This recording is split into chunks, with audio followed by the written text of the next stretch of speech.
मालकिन आप ये खाना मत खाइए। संतोष, ये क्या बदतमीजी है? तुमने मेरा खाना क्यों गिराया? मालकिन आपके खाने में जहर था, इसलिए मैंने गिरा दिया। जहर? मेरे खाने में जहर कौन मिलाएगा? मालकिन आपके खाने में जहर है, और ये जहर किसी और ने नहीं, आपकी बहू रानी ने मिलाया था। अरे तेरा दिमाग तो सही है, क्या बोल रहा है तू? क्या हुआ माँ, आप चिल्ला क्यों रहे हो? अरे देखना बेटा, ये संतोष मुझसे क्या कह रहा है। इस खाने में जहर है और वो भी बहू रानी ने मिलाया। माँ, आप ये क्या बोल रहे हो? दीप्ति आपके खाने में जहर क्यों मिलाएगी? वही तो मैं इससे पूछ रही हूँ कि बहू रानी मेरे खाने में जहर क्यों मिलाएगी? बहू रानी तो मेरा इतना ध्यान रखती है। मालिक, आप मेरा यकीन कीजिए, मैं झूठ नहीं बोल रहा हूँ। बहू रानी ने इस खाने में जहर मिलाया था।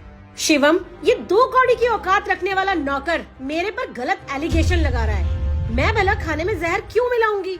तुम एक काम करो, इसे धक्का मार के इस घर से बाहर निकालो। मालिक, आप चाहे भले ही मुझे नौकरी से निकाल दीजिए, मैं आपका वफादार हूँ, पर एक बार मेरी बात का विश्वास कीजिए। बहू रानी से बोलिए खाना खा के दिखाए। अबे तू पागल वागल हो गया है क्या?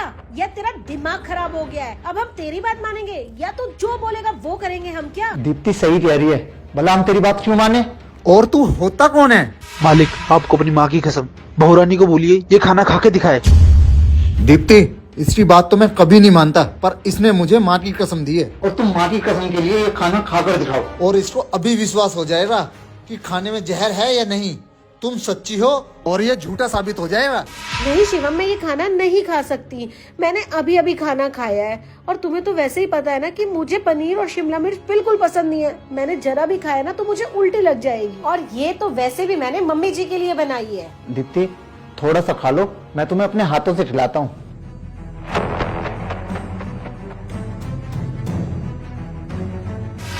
नहीं शिवम, मुझे ये खाना नहीं खाना। प्लीज यार, खा लो ना। नहीं खाना मुझे ये खाना, इस खाने में जहर है। आज मुझे सारी मुसीबतों से छुटकारा मिल ही जाएगा। दीप्ति, तुमने माँ के खाने में जहर क्यों मिलाया?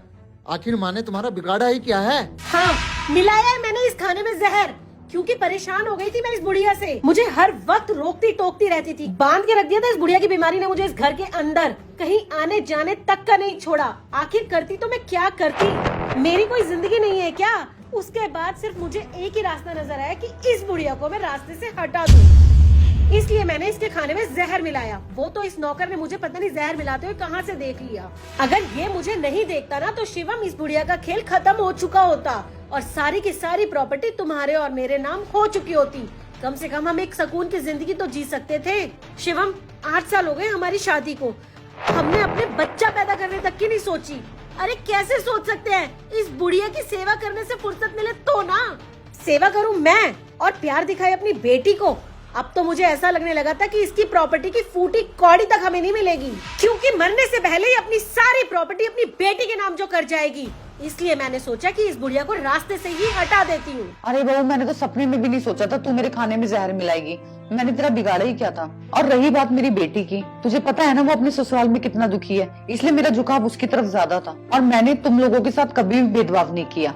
मेरे मरने के बाद सारी प्रॉपर्टी तुम लोगों की तो थी। मैंने अपनी बेटी और तुझ में कभी फर्क नहीं समझा। मैं तुझे अपनी बेटी बना के लाई थी इस घर में, और मुझे नहीं पता था तू ही मुझे मारने की कोशिश करेगी। बस माँ, अब आपको कुछ बोलने की जरूरत नहीं इस घटिया औरत से।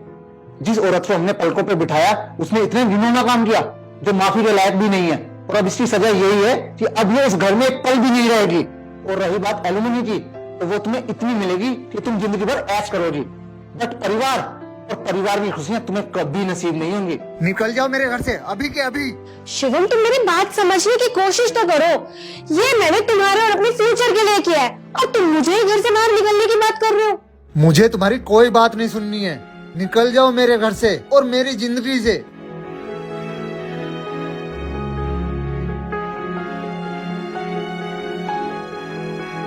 सॉरी संतोष, मैंने तुम्हें कितना गलत समझा।